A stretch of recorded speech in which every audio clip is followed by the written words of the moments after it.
আসসালামু আলাইকুম গাইস। ওই আপনারা যে ভিডিওটা ভাইরাল হয়েছে দেখছেন, এই চাচা ঝালমুড়ি বিক্রি করে নদীর পাড়ে আর কি, সেটা আপনারা তো জানেন। হ্যাঁ, তো আজকে চাচার সাথে আবারও কথা বলবো, চাচার কি অবস্থা, বেচা কেনার কি অবস্থা, এটা আর কি জানার জন্য আর কি। তো আপনারা দেখতে থাকুন ভিডিওটা, চাচা কি অবস্থায় আছে এখন।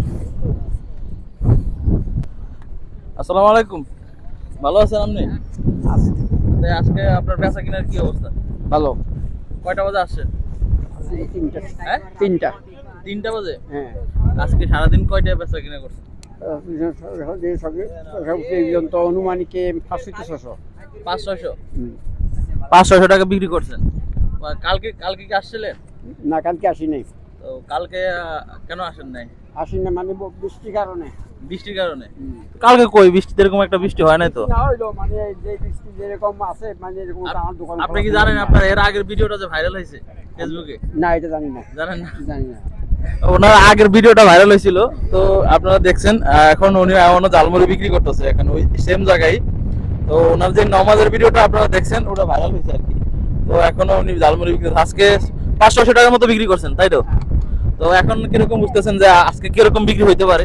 অনুমানিক এখন বেচা কিনা বেশি ভালো হইতেছে না। আল্লাহ কিসমতের বাকি হইলো, বেচা কিনা হইলো মানে আল্লাহর উপরে নির্ভর। টার্গেট আছে না একটা?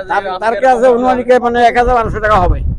আজকে টার্গেট হলো মনে করেন 1000-1200 টাকার মতো হইতে পারে আর কি। ওনার ঝালমুড়ি, হ্যাঁ, বাতাস না, না বাতাসের বিষয় না, বিষয়টা হলো যে উনি এখানে ঝালমুড়ি বিক্রি করে অনেকদিন ধরে। তো এখানে দেখেন আজকে কিন্তু আশপাশ দেখা, এখানে অনেক মানুষ আছে। আজকে ঈদের 3য় দিন, তো তো অনেক মানুষ আছে আজকে। আরো একটা বেশি আশা করা যায় যে বেচা কিনা বেশি হতে পারে। তো আপনাদেরকে আমি পুরোটা দেখাবো ইনশাল্লাহ।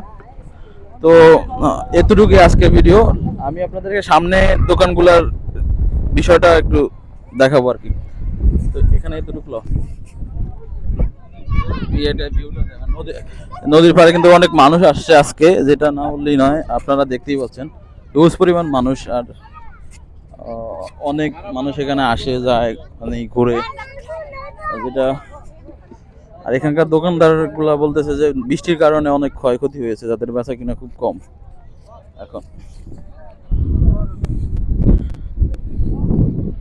তো আর আপনারা যারা এই দূর দূরান্ত থেকে ভিডিও দেখেন, আপনারা বেশিরভাগ প্রবাসী মানুষরা এই ভিডিও দেখেন অনলাইন থেকে। আর আমরা তো এখানে রামগতি কমলনগরের প্রত্যেকটা ফুটেজ তুলতে, আর ড্রোন শুট নিয়ে আমি একটা শুট নিব এখান থেকে পুরো কমলনগরের। হয়তো এটা পাবেন পেজে, আপডেট পাবেন। আজকের নদীর পাড়ের যে ভিউটা আপনাদেরকে দেখাচ্ছি আর কি। আচ্ছা, রাখুন।